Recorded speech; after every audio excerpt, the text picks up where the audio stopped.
குளித்தலை அருகே பாதிரிப்பட்டியில் மகாமாரியம்மன், விநாயகர், முருகன், ஐயனார் கோவில் கும்பாபிஷேக விழா வெகு விமரிசையாக நடைபெற்றது. கரூர் மாவட்டம் குளித்தலை அருகே பாதிரிப்பட்டியில் மகாமாரியம்மன், பகவதியம்மன், விநாயகர், முருகன், ஐயனார், கருப்பண்ணசுவாமி உள்ளிட்ட பரிவார தெய்வங்களுக்கான கோவில்கள் உள்ளன. ஏற்கனவே இருந்த கோவில்கள் இடிக்கப்பட்டு புதிதாக கோவில்கள் கட்ட விழா கமிட்டி மற்றும் பொதுமக்கள் முடிவு எடுத்து கட்டுமான பணிகளில் ஈடுபட்டனர். தற்போது கட்டுமான பணிகள் நிறைவடைந்ததை அடுத்து அனைத்து கோவில்களுக்கும் இன்று ஒரே நாளில் கும்பாபிஷேக விழா விமரிசையாக நடைபெற்றது.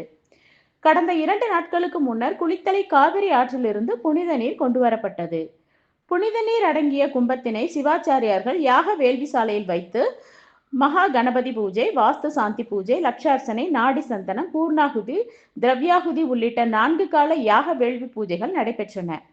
இன்று காலை 4ஆம் கால யாக வேள்வி பூஜை நிறைவடைந்ததும் புனித நீரினை சிவாச்சாரியர்கள் மேள தாளங்கள் முழங்க ஊர்வலமாக எடுத்து வந்தனர்.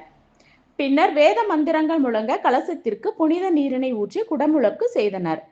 கலசத்திற்கு சிறப்பு பூஜைகள் செய்யப்பட்டது. பின்னர் மூலவர் சிலைகளுக்கு புனித நீர் ஊற்றப்பட்டது. அதனைத் தொடர்ந்து சிறப்பு பூஜை, பின்னர் பக்தர்களுக்கு புனித நீர் தெளிக்கப்பட்டது. சுமார் 5000க்கும் மேற்பட்ட பக்தர்கள் கலந்து கொண்டு சுவாமி தரிசனம் செய்தனர். பக்தர்கள் அனைவருக்கும் விழா கமிட்டியினர் சார்பில் அன்னதானமும் வழங்கப்பட்டது.